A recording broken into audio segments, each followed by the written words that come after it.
Śrīmad Bhāgavatam, Canto 4, Chapter 25, Verse 43. Narada Uvacha Iti tau dampati tatra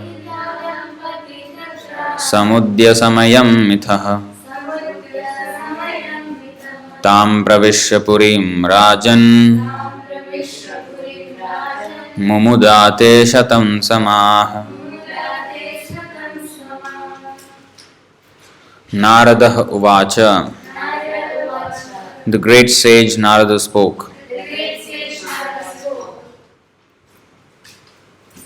Iti, thus, tau, they, dampati, husband and wife,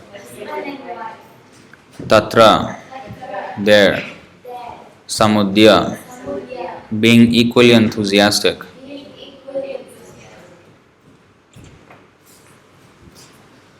samayam, accepting one another, mitha, mutually, tam, in that place, pravishya, entering, purim, in that city, rajan, O king, mumudate, they enjoyed life, shatam, 100, samah, years.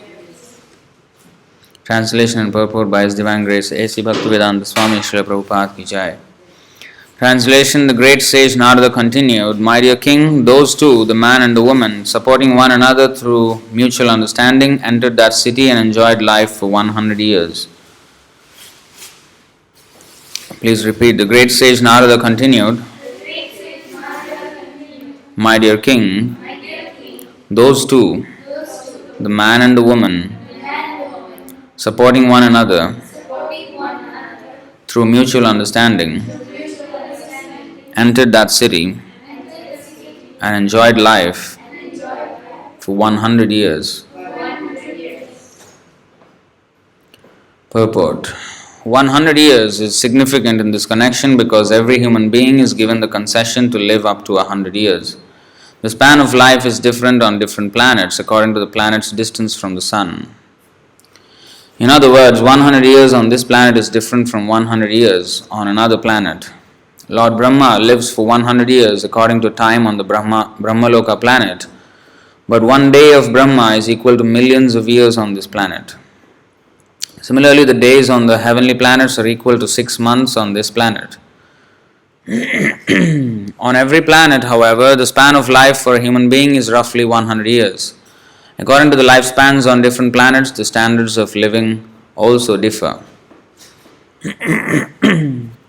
Om Ajnanatimirandhasya Jnananjana Shalakaya Chakshurunmelitam Yena Tasmai Shri Gurave Namaha Shri Chaitanya Manobhishtam Sthapitam Yena Bhutale Swayam Rupah Kada Mahyam Dadati Swapadantikam Vandeham Shri Guru Shri Yuta Padakamalam Shri Gurun Vaishnavamscha Shri Rupam Sagrajatam Sahagana Raghunathanvitam Tam Sajivam Sadvaitam Savadhutam Parijana Sahitam Krishna Chaitanya Devam Shri Radha Krishna Padan Sahagana Lalita Shri Vishakhanvitamscha He Krishna Karuna Sindho Dinabandho Jagatpate Gopesha Gopika Kanta Radha Kanta Namostute Tapta Kanchana Gaurangi Radhe Vrindavaneshwari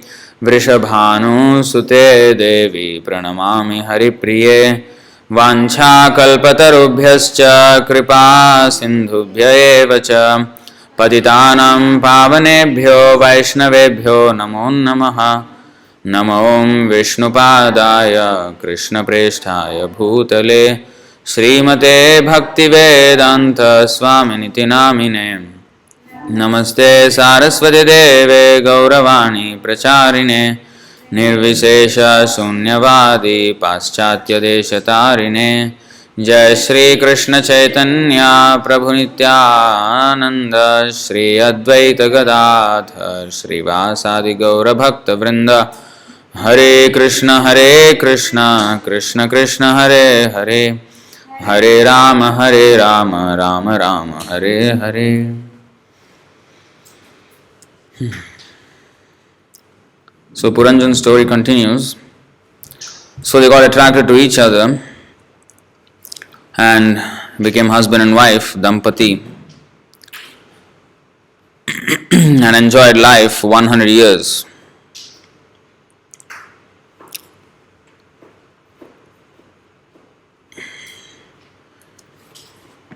Enjoyed life means they just engage in sense gratification. One second.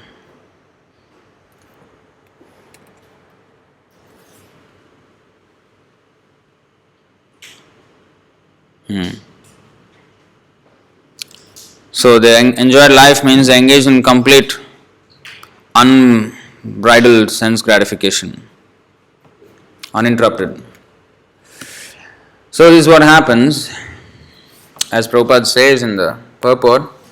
There are 100 years for the human being, approximately, and such 100 years on different planets is different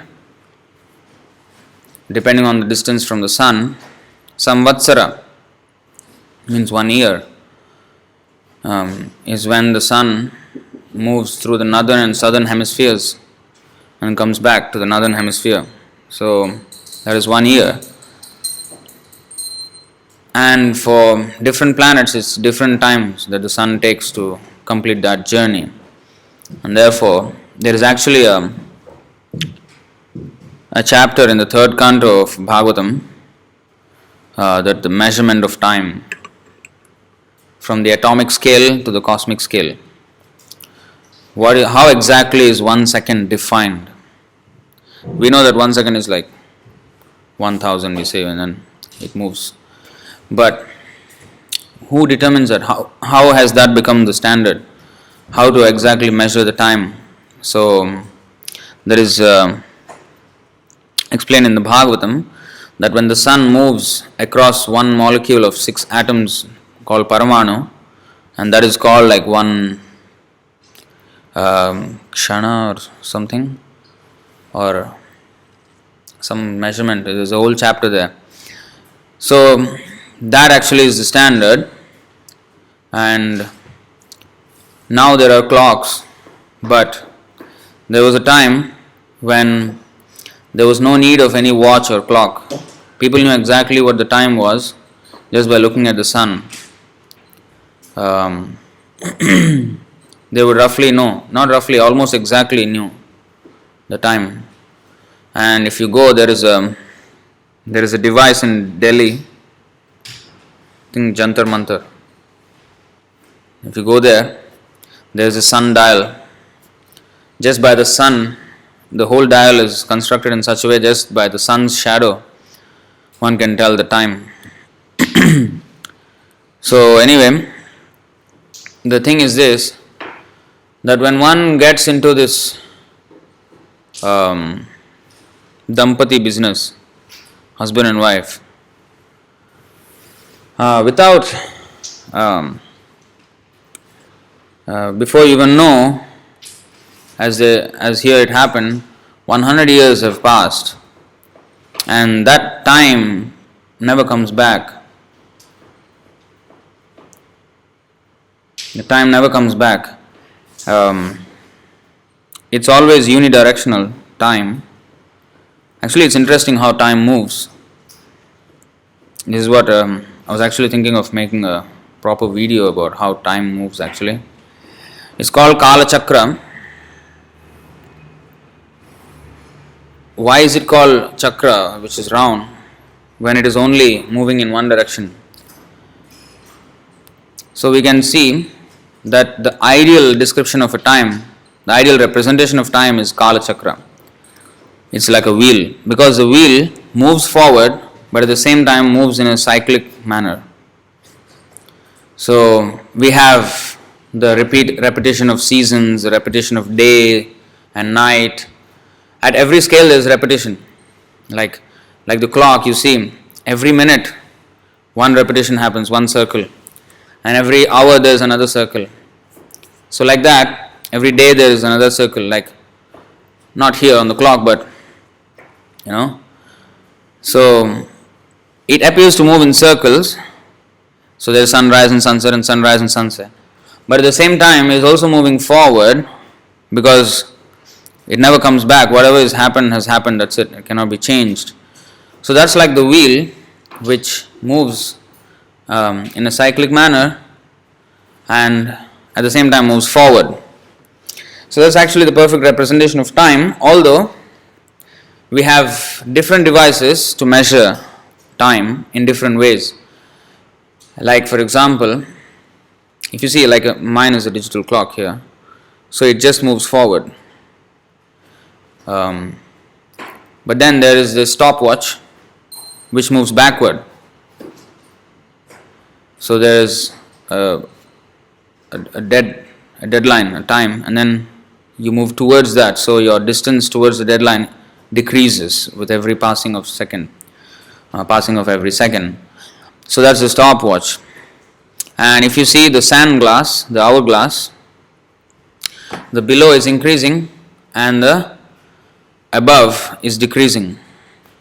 So for practical purposes, to understand our life,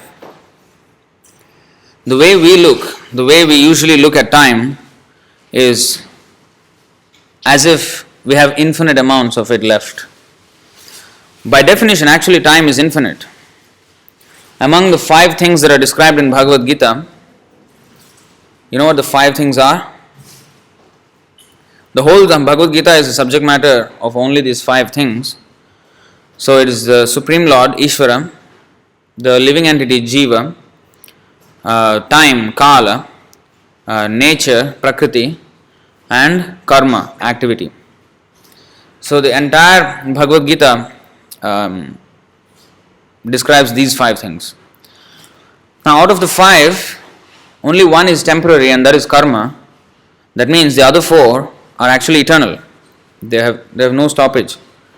The Ishvara, Jiva, Prakriti and Kala. They don't have stoppage. But all are eternal. So Prakriti is bhutva bhutva praliyate. There is repetition of manifestation and non-manifestation, but it is always existing. Like recycling, it is actually being recycled only. Recycling means the original ingredients exist without a shape or form, and then they are manipulated and come together and become something. For example, a pot. It's actually mud, earth, water, and they are mixed and put in the sun, which is fire.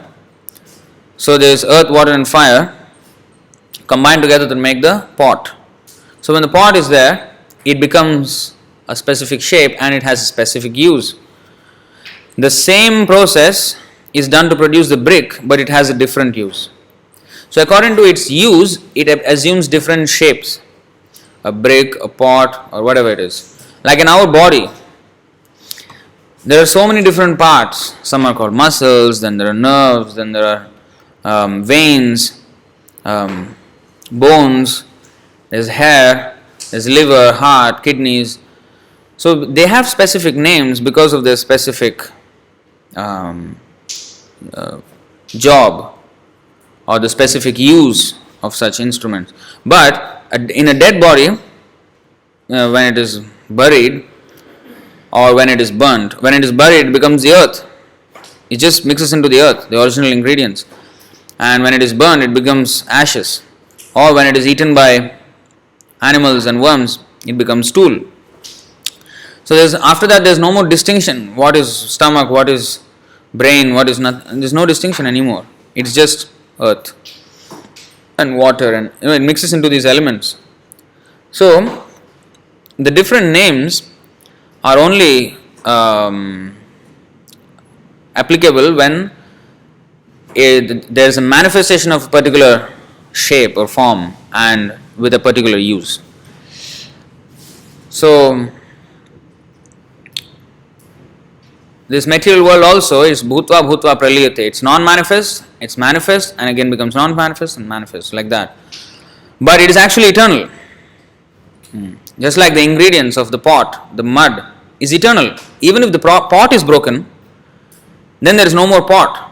But you cannot say that there is no more earth again. That earth is still there. It can be used maybe in another way. Now similarly, the universe is created now. Now it is called the universe because it has a particular use. But when it is unmanifest, the ingredients shall cause. Yes, then there is a name for it. It is called pradhana. And now it is called prakriti. This is all very nicely explained in the Chaitanya Charitamrita. Pradhan and prakriti. So when in the pradhan stage, it can be used for anything. But in the prakriti stage, it has already been used for something. So in the prakriti stage, the universe is manifest.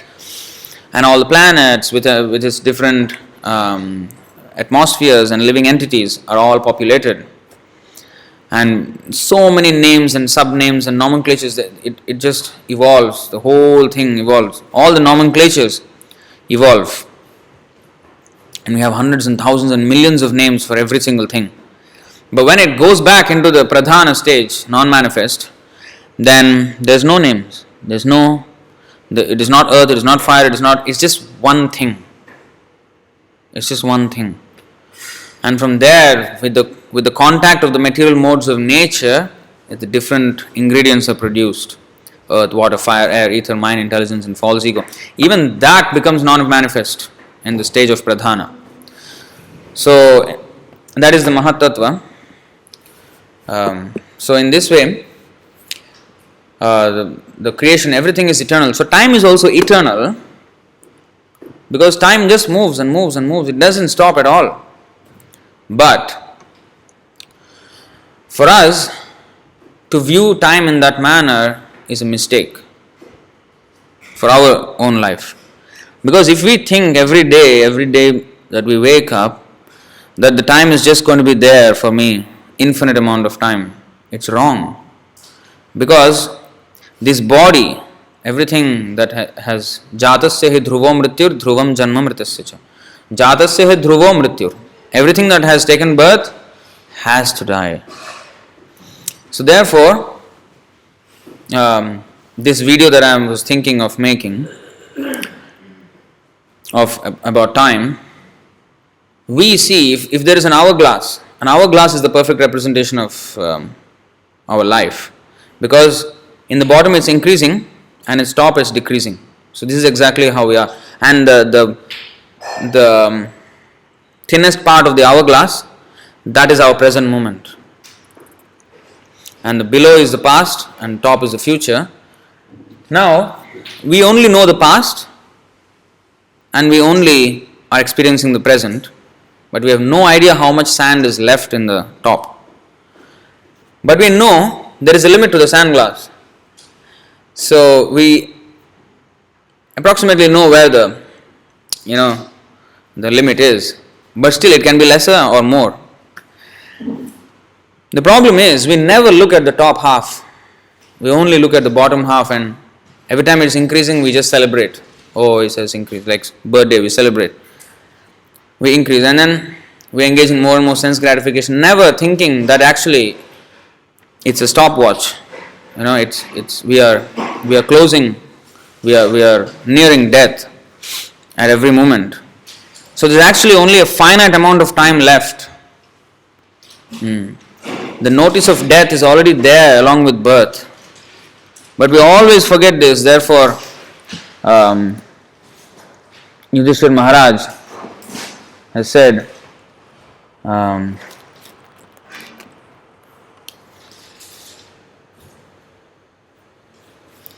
Yudhishthira Maharaj was asked by Yamaraj in the Mahabharata Vanaparva, 313 chapter, 116th verse. Yamaraj once asked Yudhishthira, what is the most wonderful thing within this world?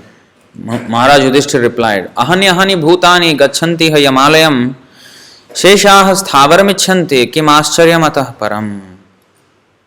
Hundreds and thousands of living entities meet death at every moment, but a foolish living being nonetheless thinks himself deathless and does not prepare for death. This is the most wonderful thing in this world.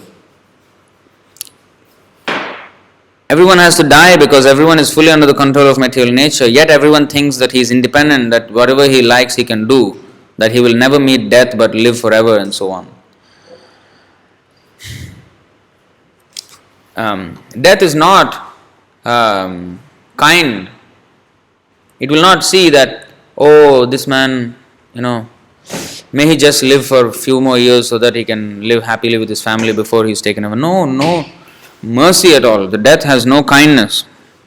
When it comes and ruthlessly takes us away from our position, and we have to always be reminded of this fact. It is so easy to forget. Maya is so powerful that we always tend to forget this point and engage in things that are useless when the time of death comes. For example, how life is useless is described graphically by Prahlad Maharaj.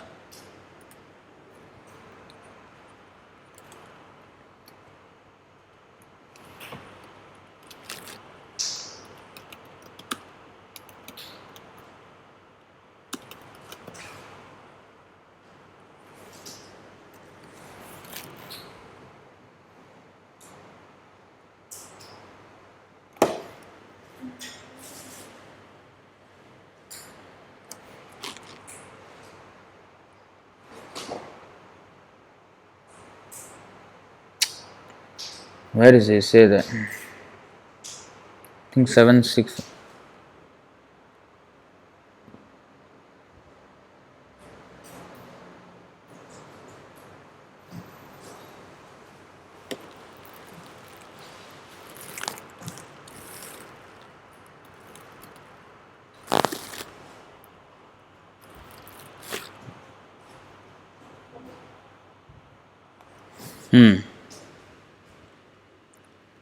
So 7-6-6. Let's read the Sanskrit. 7-6-6.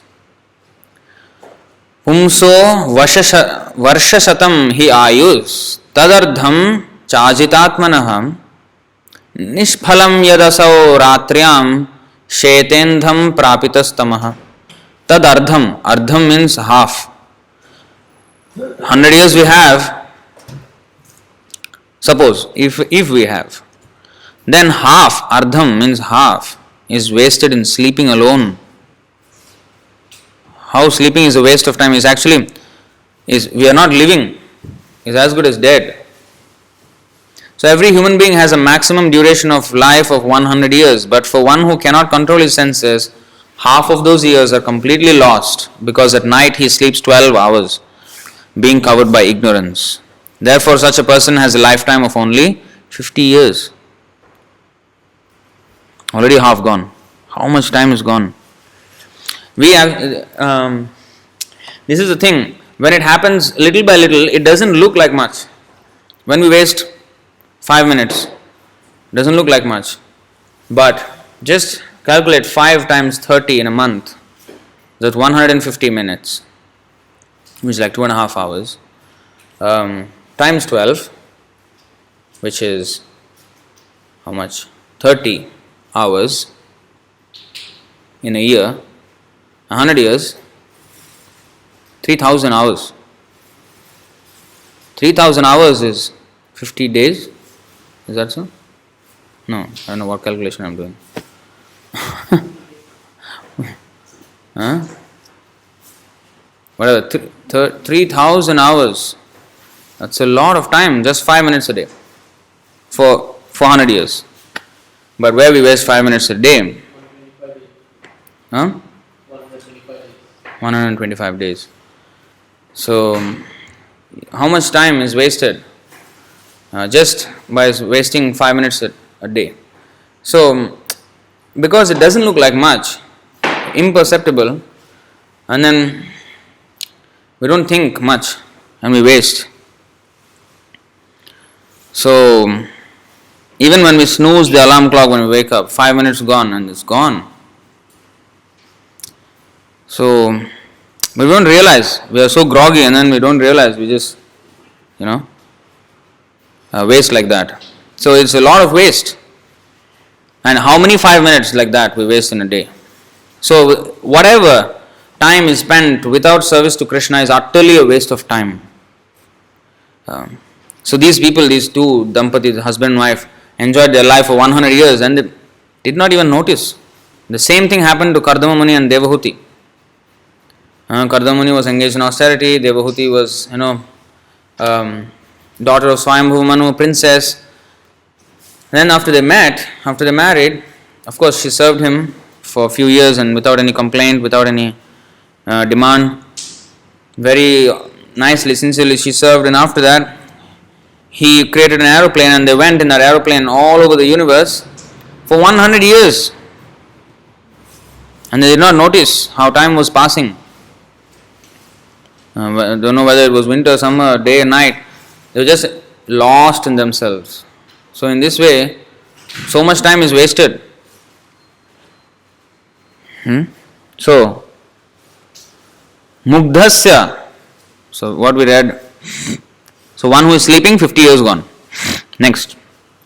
Mugdhasya balye kaishore kridato yati vimshatihi jaraya grastadehasya yati akalpasya vimshatihi. Vimshati means 20. 20. In the tender age of childhood, when one is bewildered, when everyone is bewildered, one passes 10 years. Until he is 10 years old, he is just bewildered. He doesn't know what he is doing, he doesn't know where he is, what is this world, nothing. To get some idea of this world, 10 years passed. Similarly, in boyhood, engaged in sporting and playing, one passes another 10 years. In this way, 20 years are wasted. Similarly, in old age, when one is an invalid, unable to perform even material activities, one passes another 20 years wastefully. So we become waste fellows for 20 years in the childhood and 20 years in the old age. Then, Durapurena Kamena. This is very good. Mohena cha baliyasa Shesham griheshu saktasya pramattasyapayatihi. Durapurena. Very difficult to fulfill. You see, which is never fulfilled. Kamena, by a strong aspiration to enjoy the material world, especially sex. One whose mind and senses are uncontrolled becomes increasingly attached to family life because of insatiable lusty desires and very strong illusion. In such a madman's life, madman, not madman means only the mental hospital people. Actually, all people of this world are mad. In such a madman's life, the remaining years are also wasted because even during those years he cannot engage himself in devotional service. How much time is wasted in household affairs? First of all, nowadays even to find a partner, wasted like 2 decades. Wasted in finding a partner. Haven't started yet. Household life hasn't started. Preparation. Because they don't follow. They say this is child marriage, arranged marriage, this is all not, the girl has no freedom, blah blah blah. And in this way, if she was married according to Vedic customs, then the girl would not have wasted time, all the 20 to 20 years whatever is spent in some stupid education and then stupid endeavor to find a partner. She can engage in religious duties without any distraction. And the boy also, he is engaged in Gurukul and then he is trained properly. And if he wants to marry, then he will tell the parents, and then the astrologers are there. And then, of course, the astrologer also should know what is astrology, not simply say something. Nowadays they say anything, So not like that. So when they are all proper, then match is made, and it is not based on Ratimevahi. just superficial attraction. Oh, I like this boy or I like this girl and therefore marry. No, it's not like that. It's whether they both together can work towards spiritual advancement. That was calculated by astrology. Whether the combination will help in the spiritual advancement of the both of them. So that is calculated. So that is the primary concern. And then automatically there will be no disturbance. There will be disturbance. Sada samudvignadhiyam, there is always disturbance. But if they are spiritually inclined, at least it is minimized. And there can be some cooperation. And in that way, both can advance. And of course there is sannyas later on and like that.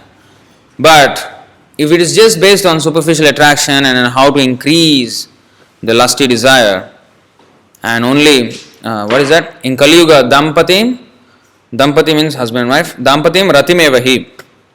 Dampatyam Ratimevahi.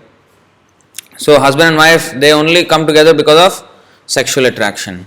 And when there is some disturbance in sex, then there is fight and there is divorce.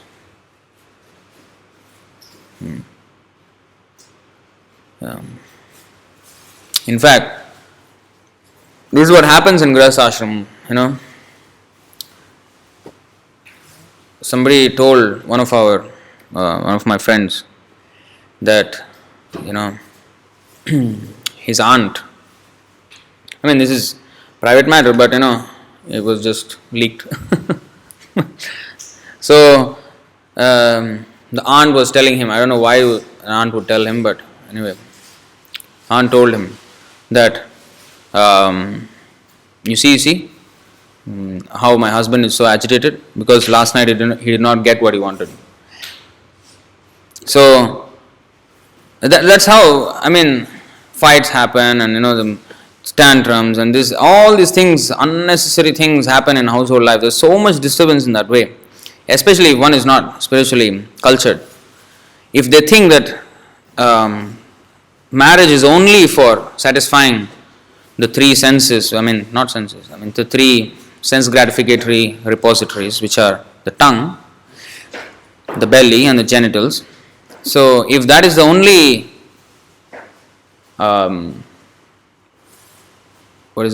aim of getting into the household life, then asking for huge trouble. And after going into it, it's too late to learn that it is bad.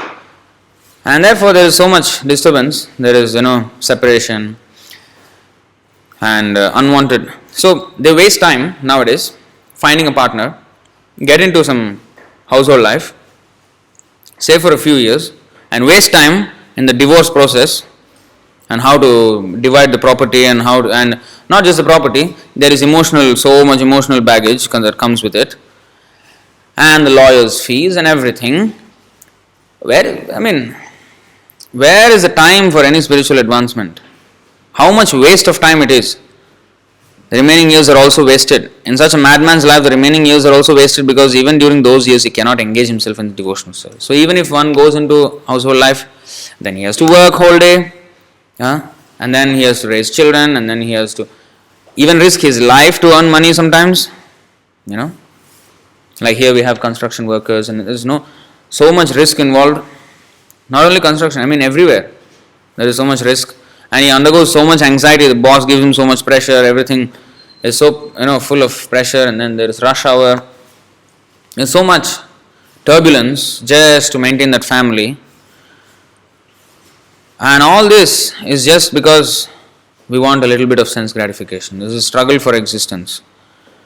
So this is how life is wasted. So the word here is used, durapurena kamena. Kama, lust, is impossible to be satisfied. There is a similar word in Bhagavad Gita, I think in the 339.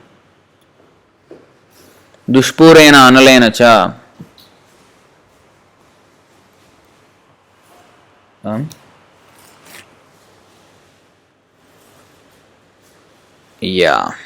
Avritam jnanam etena jnanino nitya vairina Kamarupena kaunteya dushpurena analena cha. Thus the wise living entity's pure consciousness becomes covered by his eternal enemy in the form of lust, which is never satisfied and which burns like fire. Dushpurena. Here, durapurena. Purena means to complete, to satisfy it. Oh, I have a desire, okay, let me complete it. So, but it's durapurena. It cannot be some complete, dushpurena. Another verse is also there in the Bhāgavatam. I think this one. Yeah. Najatu kamah kamanam upabhogena shamyati havisha krishnavartmeva bhuya eva bhivardhate. 9:19-14.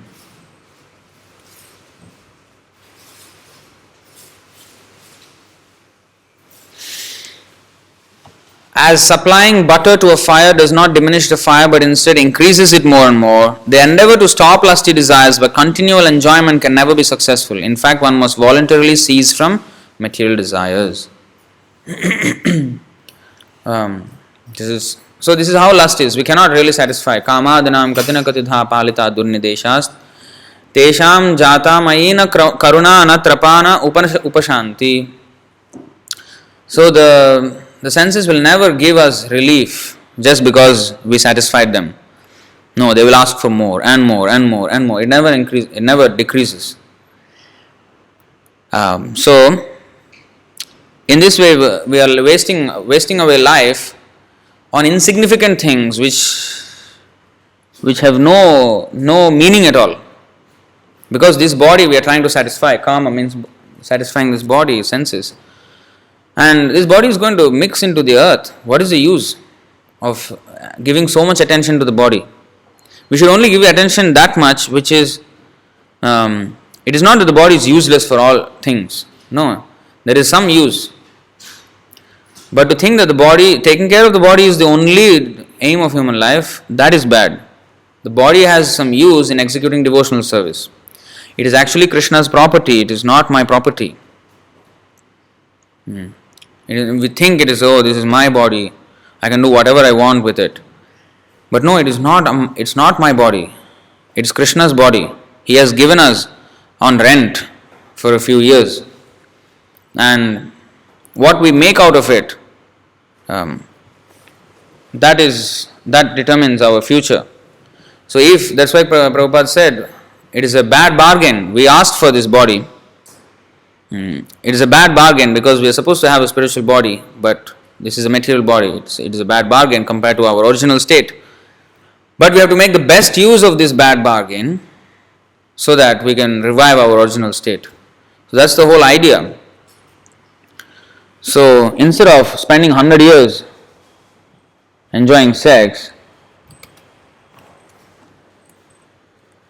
and sex is not really an enjoyment, it's for a while, but after that it's for a while means like really short while. Few seconds of pleasure, but few decades of misery.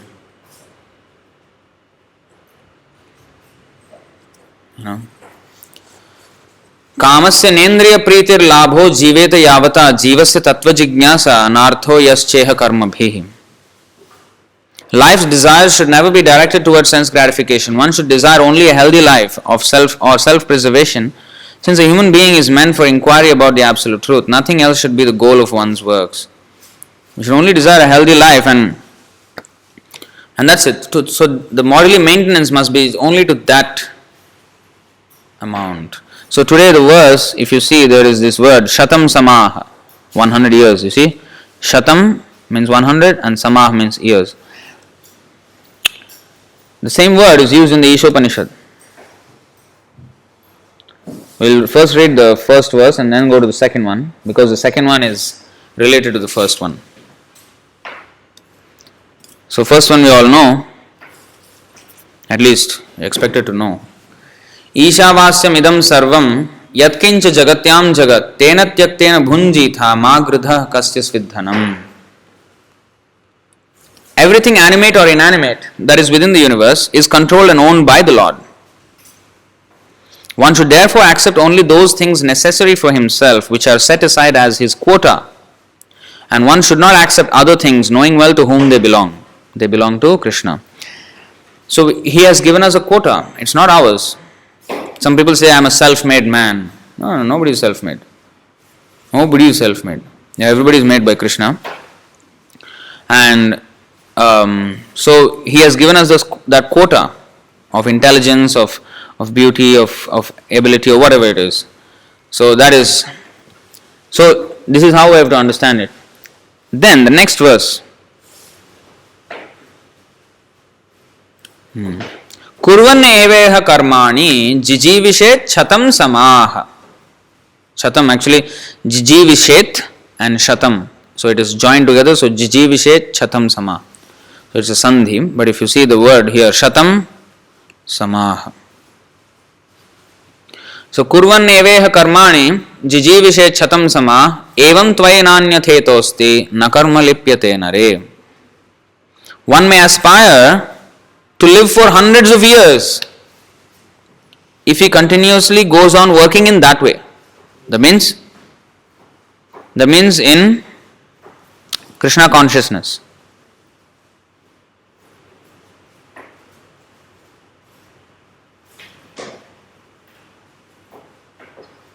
One second.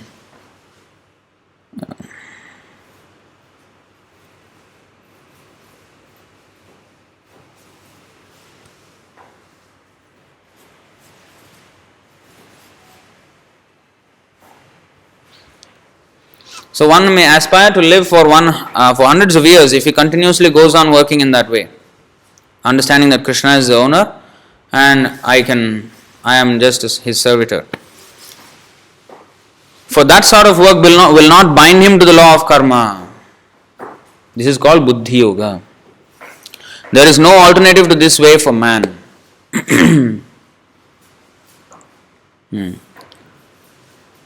What is that?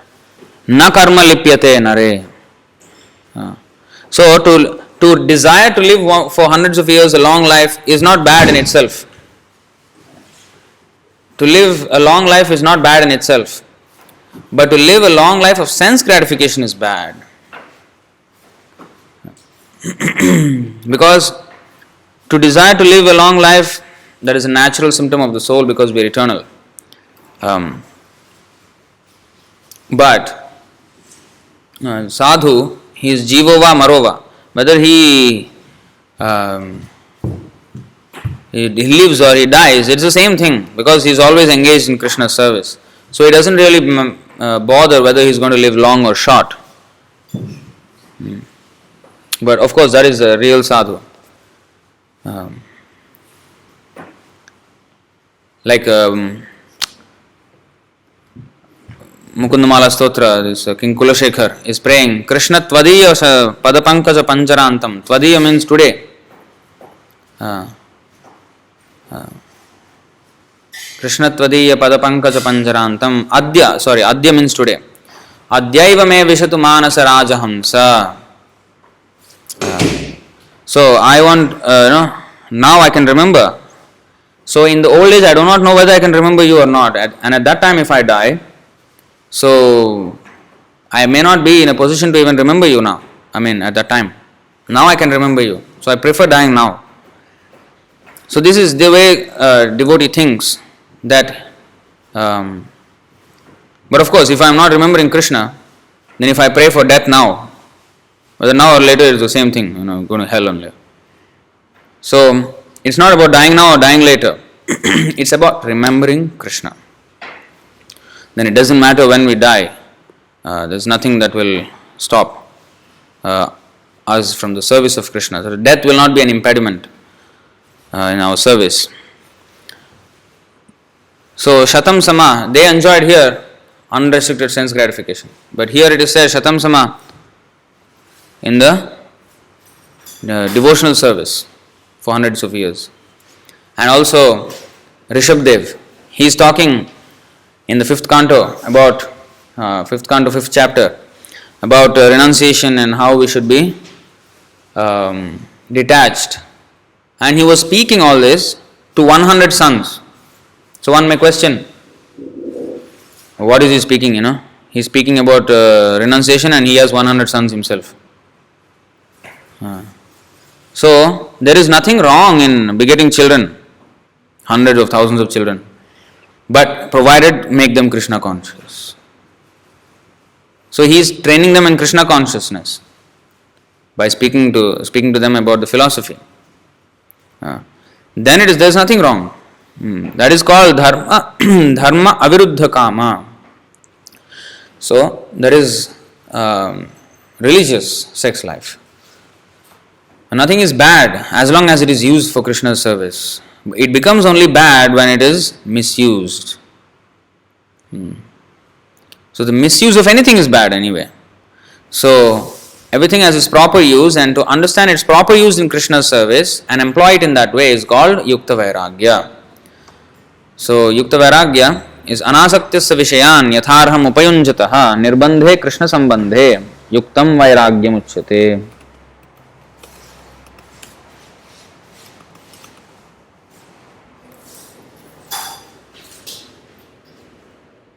And then prapanchakataya buddhya harisambandhi vastunaha mumukshubhi parityago vairagyam phalgu kathyate. When one is not attached to anything but at the same time accepts everything in relation to Krishna, one is rightly situated above possessiveness. On the other hand, one who rejects everything without knowledge of its relationship to Krishna is not as complete in his renunciation. So this is Bhakti Rasamrita Sindhu. So to have peace, we have to acknowledge the fact that peace means, what is actually peace? The materialistic people, they define peace as absence of misery. That is not peace. Yeah, you can say it is peace. It's a degree of peace. Bhoktaram yajna tapasam sarvaloka maheshwaram suhridam sarvabhutanam jnatva mam shantim richhati. A person in full consciousness of me, knowing me to be the ultimate beneficiary of all sacrifices and austerities, the Supreme Lord of all planets and demigods, and the benefactor and well-wisher of all living entities, attains peace from the pangs of material miseries. So if I know that the Supreme Lord is the owner of everything, then I don't want to be the owner of anything. So that whole prayasa means over-endeavoring to become a big CEO, become a big this. All this is because I want to be the Lord. But if I understand the Supreme Lord is actually the overlord of everything, then I won't waste my time trying to become the Lord of something. I don't want to become the best about this, about that. I know the Lord is the best, so there's no point in endeavoring that way. So it is not complete. There's no ambition, there's no drive to work. No, the devotee is full of drive to serve the Lord. It is not that he is not having any, because here, the material world, the drive is that I want to be the best. So therefore, work towards it and work hard. Or I have to maintain this, I have to meet this end, or I have to make money for my family, otherwise I can't eat. So these are the driving forces of our action in this material world. But in the spiritual world, it is not a personal ambition that drives work there. There, they just want to see Krishna happy. Rishikena Rishikesha Sevanam. So that is the drive.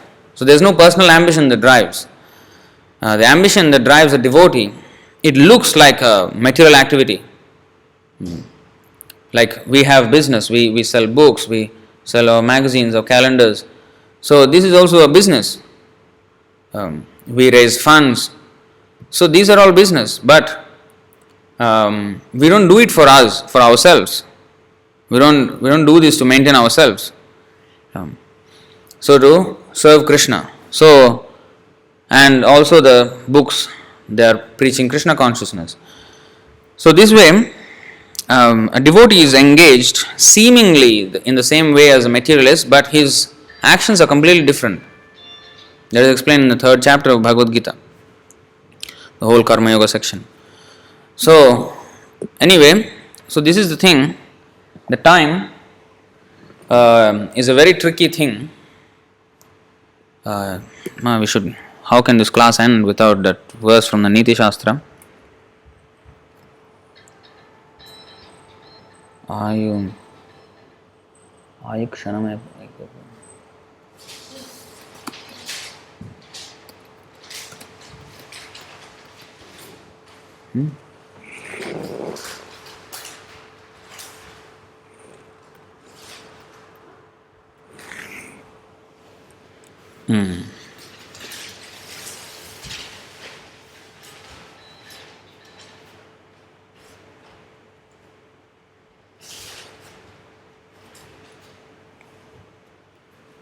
Ayushaha.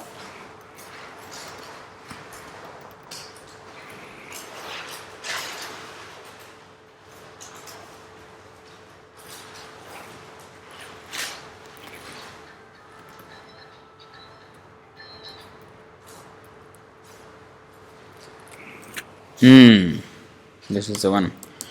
Chanakya Pandit. Ayushah kshana ekopi nalabhyah swarna kotibhi nachen nirarthakam nitihi kacha hanis tatodhika.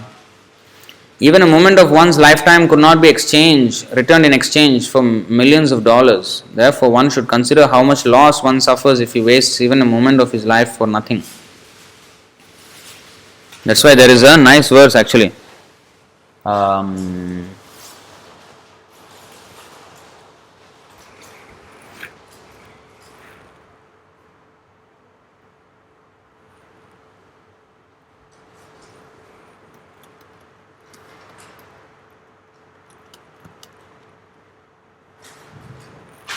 Yes, this is the one. 2936 purport. Sahanistan mahachedram samoha sacha vibhramaha yan muhurtam kshanam vapi vasudevam nachintayet.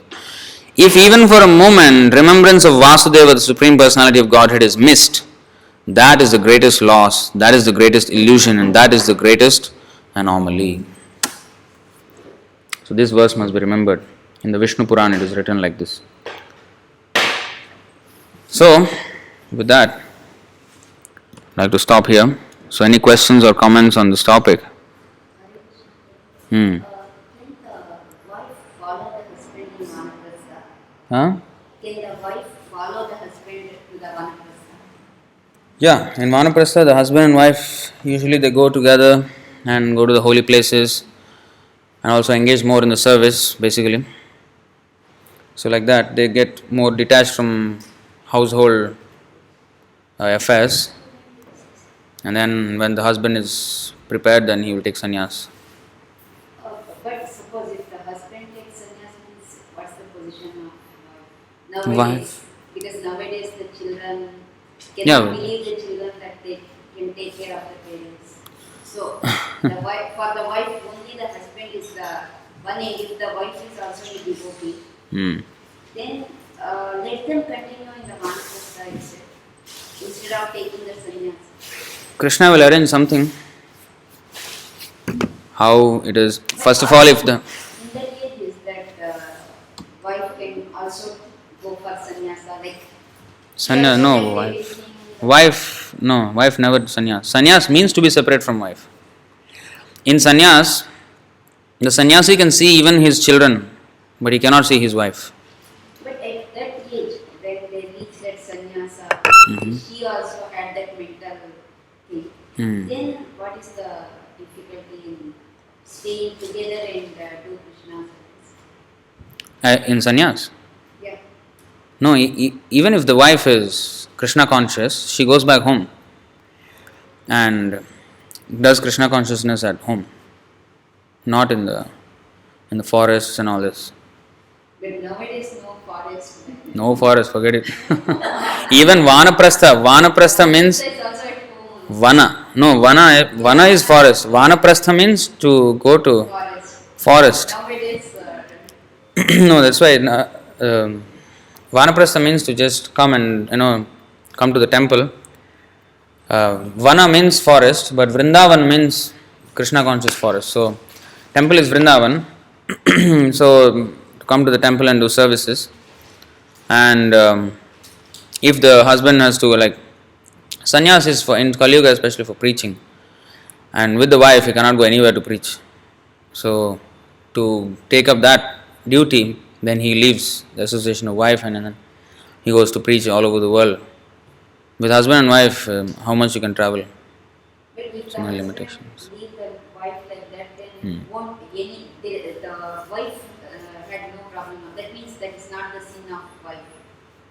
She can do her whole Krishna service at home alone. Yeah. So it is not, like before he goes to the sannyasa, if she left her husband, then it is the only sin.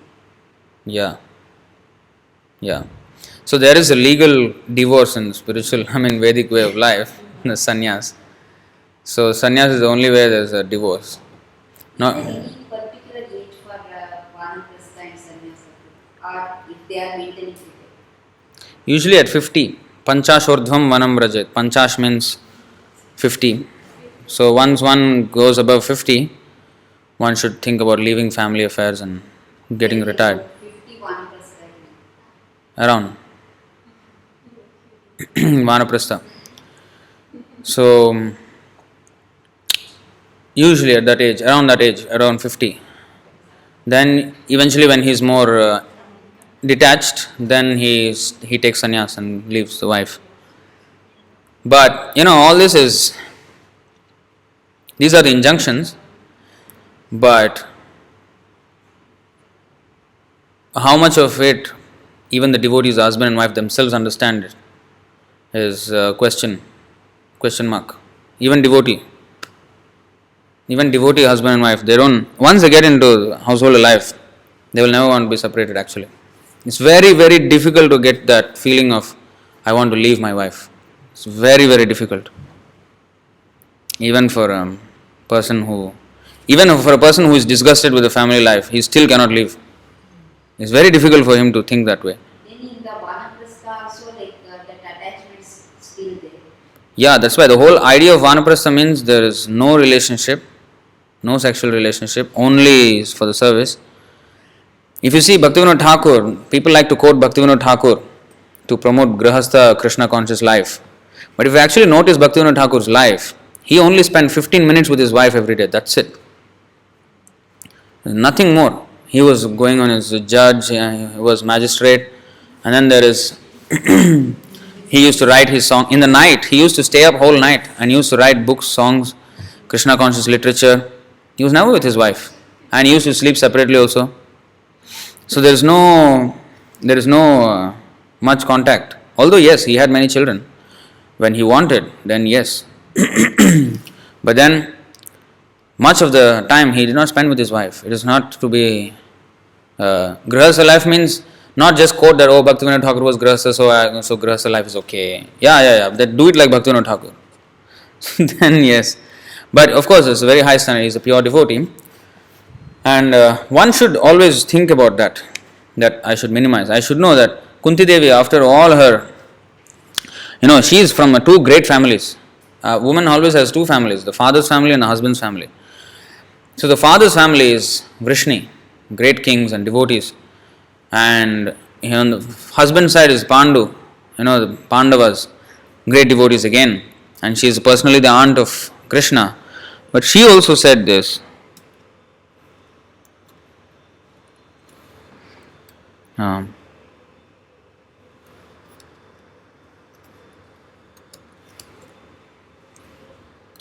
That Sneha Pasham Imam Chindi Dridam Pandushu Vrishnishu. You see? She says, therefore sever my tie, that means cut my tie of affection for my kinsmen, the Pandavas and the Vrishnis. She is also asking, although she is in the family, she is in the house, she never went to take sannyas. But in her mind, she was very, very detached. She was not attached. She wanted to detach herself and only, next verse if you see, Tvayi me ananya vishaya. You see, Tvayi me ananya vishaya matir madhupate sakrit radim udvahata dadha gange vaugham udanvati. O Lord of Madhu, as the Ganges forever flows to the sea without hindrance, let my attraction be constantly drawn unto you without being diverted to anyone else. So she wanted to be completely only Krishna conscious. So whether man or woman, one has to only know that that is the only thing that is to be desired. If one wants to be happy, with a husband and then or with a wife for the man, and then live a nice life, forever, it's a complete illusion. It's not going to be happy. That is exactly what Lord Ramachandra showed in his example, because as a man, he was a perfect man. And as a woman, Sita was a perfect woman. The match was perfect. But still, how much tribulation, how much inconvenience even in their lives. So if the best man and best woman have that kind of life, what to speak of the rest of us? So we can never expect that like a perfect relationship. There's nothing perfect in this world. The perfection is only if we engage in Krishna's service, and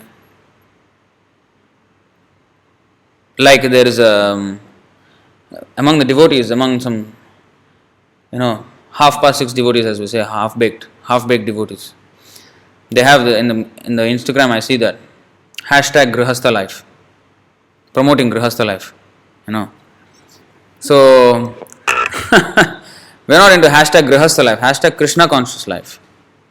So that, whether it's Grihastha or Vanaprastha or Sannyas or Brahmachari, the Krishna conscious life is what is important. Not whether, in support of Grihastha, we are against the Brahmacharis, we are against the Vanaprasthas, or the Brahmacharis, we are against the Grihasthas. No, that's not the mood. The mood is, we are against non-Krishna consciousness. That is what we are against. If a person just dons these clothes and is not Krishna conscious, what is the use of these clothes? And if one is in the family life and just encumbered in the family and then forgets his duties, forgets his service, doesn't do properly anything, then what is the use of such family life? The whole idea is to, there is a disturbance in the mind, yes, we have to get married, so fine, satisfied, and then the rest of the time just don't waste, engage in service. So if there is no service, then any position is bad. Nothing is good anyway. So anyway, coming back to the question that it depends, Mataji. So, how circumstances show up. This Sridhar Swami, the example, Sridhar Swami, he was the first commentator on the Bhagavatam. So he was a brahmachari. He wanted to remain brahmachari and become sannyas. So parents asked him to get married. Then he got married. Okay. After he got married, he wanted to take sannyas immediately. But then wife asked for child. Then he made her pregnant. Then when she was pregnant, then he had to wait. When the wife delivered, he thought, okay, after the wife delivers the child, then I'll take sannyas. So the wife delivered the child, but the wife died. At childbirth, the wife died, and he was left with the baby in his hand. And then what is this, What I wanted to do and what is my life now? I wanted to become a sannyasi and now I have a baby without a wife. What am I going to do? Then as he was thinking like this, crying, he was sitting under this tree, and then one lizard fell from the tree. Baby lizard, just born. And he was looking at the lizard. Then the lizard found one insect. And when he caught the insect and then went into the bushes. Then he thought, if Krishna can provide for this baby lizard, then he can certainly provide for this baby boy also. Then he put the boy there and took sannyas. Of course, people say, this is irresponsible, how can he do like this? They will always say that. Anyway, even if a person, he does everything and then leaves the wife, then say, he left the wife. So it's always going to be there. People will always criticize, that doesn't matter. Anyway, somebody else took up the boy and then raised him up. So, in other words, Krishna has arranged for the maintenance of a lizard. Why can't he arrange for maintenance of a boy? So, in thinking this way, he left. It does not mean, however, that we repeat the same action, because that is irresponsibility, actually. Because we have to be on the level of Sridhar Swami to think like that. But if I am not on that level, and I act like I am on that level, I want to be, like many people wrote to Prabhupada, they marry and then, like just today's letter in the Prabhupada Sikshamrita. The same thing, because he was You know?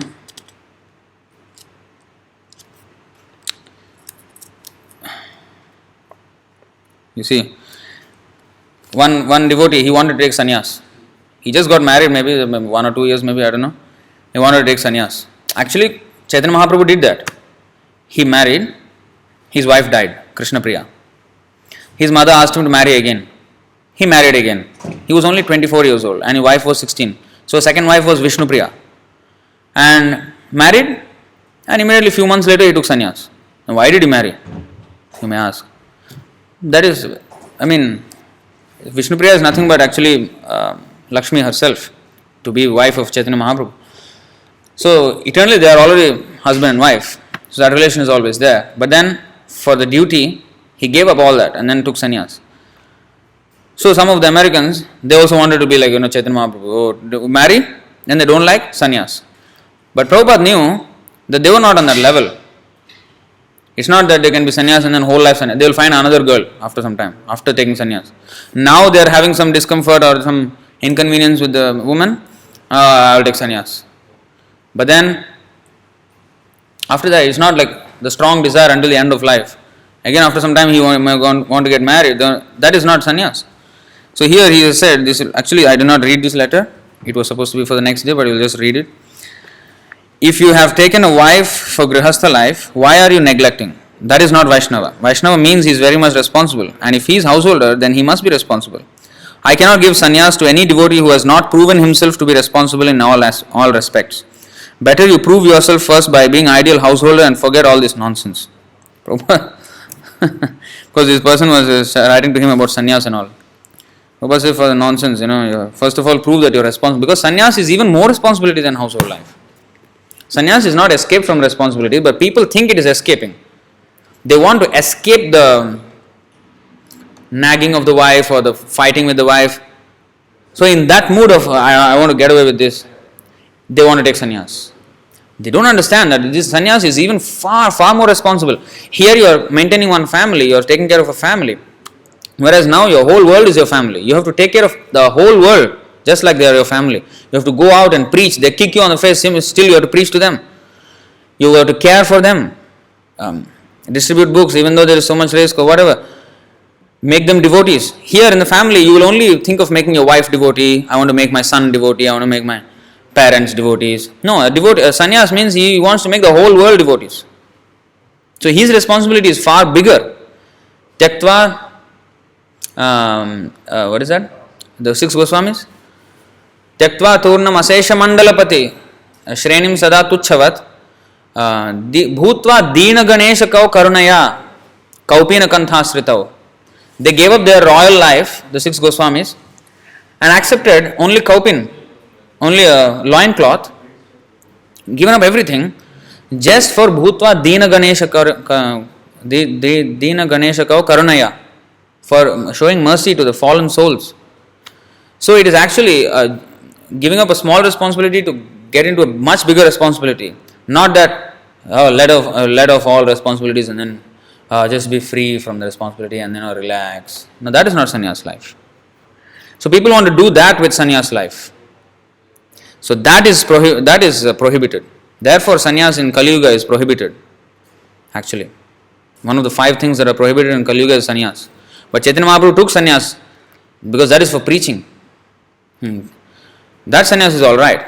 But these people like Prabhupada, they wrote a letter to Prabhupada. That is just because he wants to get out of that responsibility. So Prabhupada said, you must first show your responsibility. If you can't take up the small responsibility of a wife, what responsibility you can take up of the whole preaching and everything? So that is understanding. It is not an escape from responsibilities. It is accepting a bigger responsibility. So better continuing Vanaprastha, like after 50. Not really. I did not say that. I didn't say that. If sannyasa is practiced, we are safe. No, you are never safe. Either by sannyas or by divorce or by death, you have to separate from the husband anyway. So we have to meditate on that reality. The reality is that we are not going to be here together at all. So either by sannyas, you don't think by sannyas, if he doesn't take sannyas, he will be safe. He may die. Touch wood. But it is going to happen. Surely it's going to happen. We are all going to die, right? So, either way, anyway we're going to be separated. So don't think that if he doesn't take sannyas, okay, that's nice. No. Another thing can happen. If you actually, Krishna is very, very clever. If we want to be clever with Krishna, Krishna will just hit us exactly at the point where we think that is our security. When we take something as our security, Krishna will hit exactly that point, because he wants to teach us that he is the only security and nothing else is our security. So if a devotee is attached to wealth, Krishna first of all takes away his wealth. If the devotee may not be interested in wealth, but like a woman, if she is interested in the husband, and if she is too attached, she doesn't want to lose him at all, that's the first thing that he will take away from her. So, if a husband, if he doesn't want to lose the wife, if he loves the wife so dearly, that's the first thing that will go. I mean, without any disrespect, Sundar Prabhu, narrated his own experience, and I'm just repeating his words. So, he was thinking, of course, he was a brahmachari for like 14 years, and he was very strict, and he married.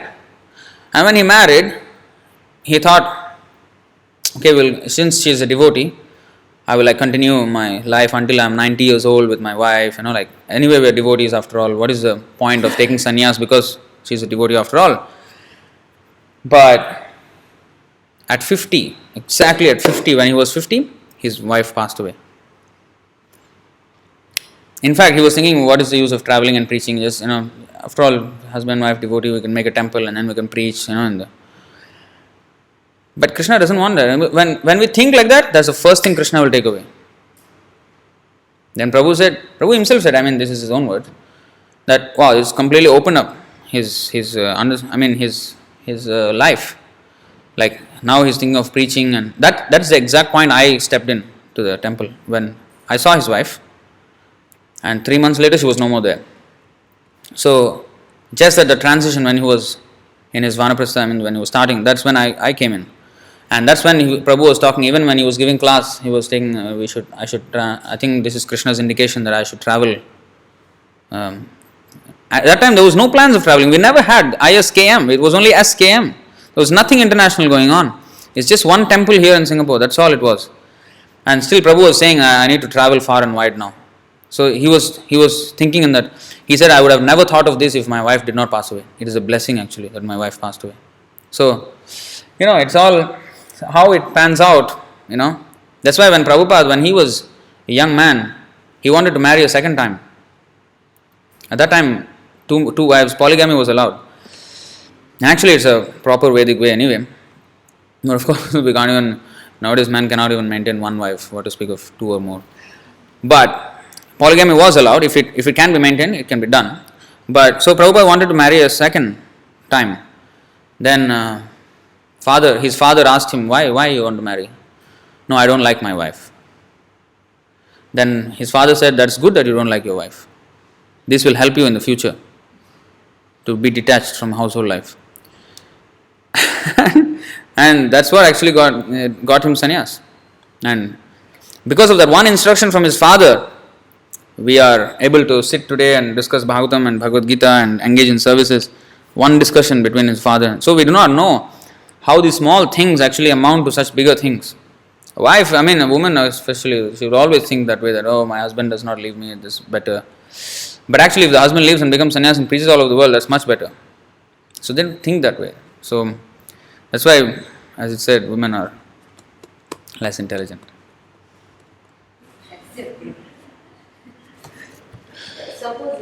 Anyone who is attached actually is less intelligent. But the attachment is very strong in a woman, that's why they're less intelligent. If husband passed away, that means if the wife becomes widow, what is her position in Krishna consciousness? Just continue. If she can cook, she can offer to Krishna, because Yeah. some Indians... No, that is Smartha Vidhi. Those, widow cannot, this, no, we are not... Kunti was a widow, what? Right. Kunti was a widow. Her husband died. Pandu died.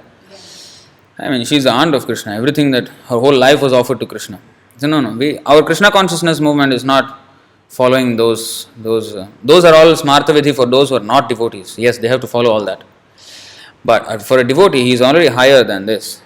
So these... Anyone who can that temple. Yeah. For sure.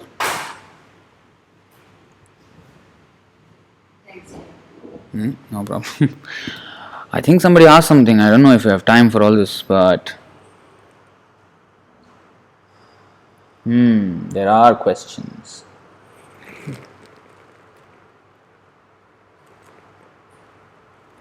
Okay.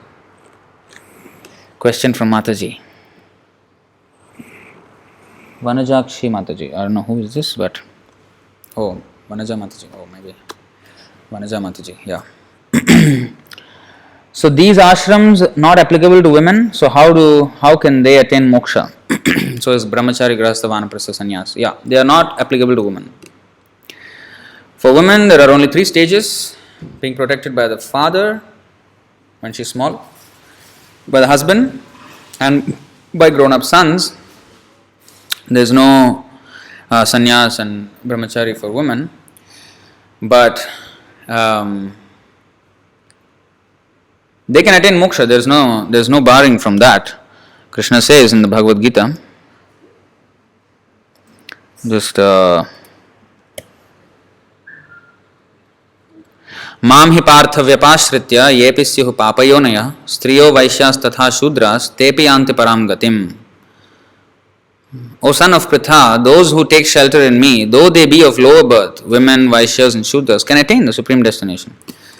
So the process by which they can attain is by bhakti. So women are not, nobody is denied moksha, nobody is denied perfection of life. Just because less intelligent or cannot do this, cannot do that, doesn't mean that they cannot attain moksha. That is not, no, everybody is equally available for everybody. In fact, it is more easily available for women. Because for the man, he has to do so much austerity. But for a woman, if she faithfully serves her husband, a devotee husband, then she can also get moksha.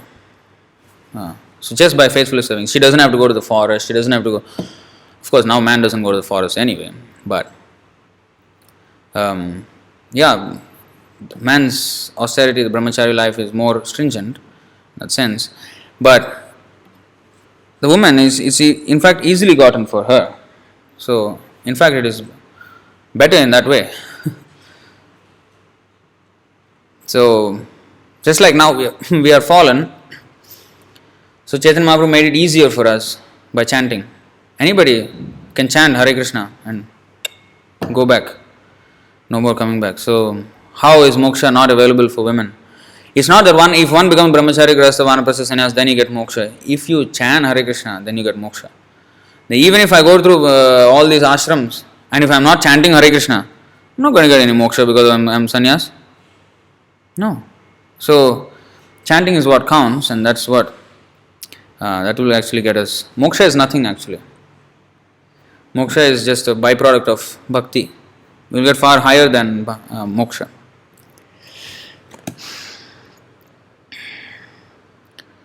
So I hope there's no other questions. Yeah.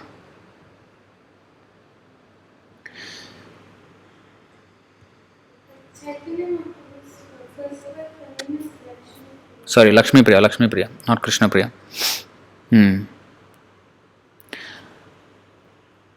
Alright, Grantaraj Śrīmad Bhāgavatam ki Jaya Srila Prabhupada ki Jaya Nitai Gaur Premanande.